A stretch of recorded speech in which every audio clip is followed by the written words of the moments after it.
Petrol diesel CNG ಬೆಲೆಯಲ್ಲಿ ಏರಿಕೆ 500 ರೂಪಾಯಿ ಆಗಲಿ 1000 ರೂಪಾಯಿ ಆಗಲಿ 1000 ಏರಿಕೆಯಾದರೂ ಕೂಡ ನಾನು ಪೆಟ್ರೋಲನ್ನು ಹಾಕಿಸ್ಕೊಳ್ತೇನೆ, ನಮಗೆ ಮೋದಿ ಸರ್ಕಾರನೇ ಬೇಕು ಅಂಥೇಳಿ ಆಟೋ ಚಾಲಕ ಮಾತನಾಡಿದ್ದಾರೆ. ಆಲ್ಕೋಹಾಲ್ ಜಾಸ್ತಿ ಆಗಿದೆ, ಅದನ್ನು ಯಾರೂ ಪ್ರಶ್ನಿಸಲ್ಲ.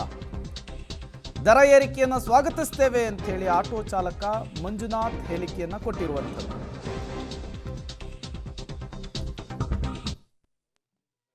ನಾವು ಅದಕ್ಕೇನು ಹೇಳಲ್ಲ. ಇವಾಗ ನೋಡಿ, ನಮ್ಮ ದೇಶದಲ್ಲಿ ಯಾವುದೇ ಥರ ಇಲ್ಲಿ ಉತ್ಪಾದನೆ ಮಾಡಲ್ಲ. ಫಸ್ಟ್ ಆಫ್ ಆಲ್ ನಮ್ಮದ್ರಲ್ಲಿ ಮ್ಯಾನುಫ್ಯಾಕ್ಚರಿಂಗ್ ಇಲ್ಲ ನಮ್ಮ ಇಂಡಿಯಾದಲ್ಲಿ. ಇದೆಯಾ ಸರ್? 80% ನಾವು ಹೊರಗಡೆಯಿಂದನೇ ಖರೀದಿ ಮಾಡ್ತಾ ಇರೋದು. ಆವಾಗ ಆಟೋಮೆಟಿಕ್ಕಾಗಿ ಎಲ್ಲ ರೈಟ್ ಜಾಸ್ತಿ ಆಗುತ್ತೆ.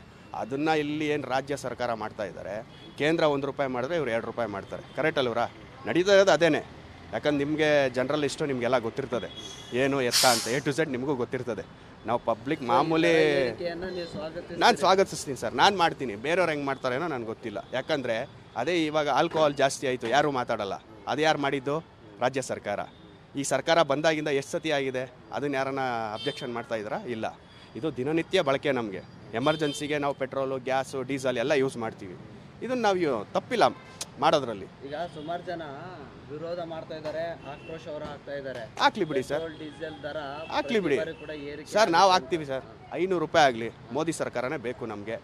500 1000 ರೂಪಾಯಿ ಆದರೂ ನಾನು ಹಾಕಿಸ್ತೀನಿ, ಹಾಕಿಸ್ಕೊಂಡು ನಾನು ಓಡಿಸ್ತೀನಿ. ಬೇರೆಯವ್ರ ಅಭಿಪ್ರಾಯ ನನಗೆ ಗೊತ್ತಿಲ್ಲ ಸರ್. ಬೇರೆಯವ್ರ ಬಗ್ಗೆ ನಾನು ಅಡ್ವೈಸ್ ಮಾಡೋದು ಬೇಡ, ಹೇಳೋದು ಬೇಡ, ತಪ್ಪಾಗುತ್ತದು. ಯಾಕಂದರೆ ಒಬ್ಬೊಬ್ರದ್ದು ಒಂದೊಂದು ಮೈಂಡ್ ಸೆಟ್ ಇರುತ್ತೆ. ಕರೆಕ್ಟ್ ಅಲ್ವರ? ಈಗ ನೋಡಿ, ನಾನು ನಮ್ಮ ಬ್ರದರೇ ಮಾತಾಡಿದ್ದು, ನಾನು ಡ್ರೈವರೇ, ಅವರು ಡ್ರೈವರೇ. ಅವರೇ ಅಂದರು ಮೋದಿ ಮಾಡ್ತಾ ಇರೋದು. ಮೋದಿ ಮಾಡ್ತಾ ಇಲ್ಲ. ಇದು ಜನಕ್ಕೆ ಕರೆಕ್ಟಾಗಿ ಪ್ರಾಂಪ್ಟಾಗಿ ಗೊತ್ತಾಗ್ತಿಲ್ಲ ಅಷ್ಟೇ. ನಾನು ಇದನ್ನು ವೆಲ್ಕಮ್ ಮಾಡ್ತೀನಿ ಸರ್. ಇದು ನಾನು ಹಾಕ್ಸ್ಬೇಕಾದ್ರೆ 89 ಏನೋ ಇತ್ತು ನಾನು ಸ್ಟಾರ್ಟಿಂಗ್ ಹಾಕ್ಸ್ಬೇಕಾದ್ರೆ. ಈಗ 2 ರೂಪಾಯಿ. ಇಂಥವರಿಂದಲೇ ಇವತ್ತು BJP ಅತಿ ದೊಡ್ಡ ಪಕ್ಷವಾಗಿ ಹೊರಹೊಮ್ಮಿದೆ. 3ನೇ ಬಾರಿಗೂ ಪ್ರಧಾನಿಯಾಗಿ ನರೇಂದ್ರ ಮೋದಿ ಅವರು ಕೆಲಸವನ್ನು ನಿರ್ವಹಿಸ್ತಾ ಇದ್ದಾರೆ.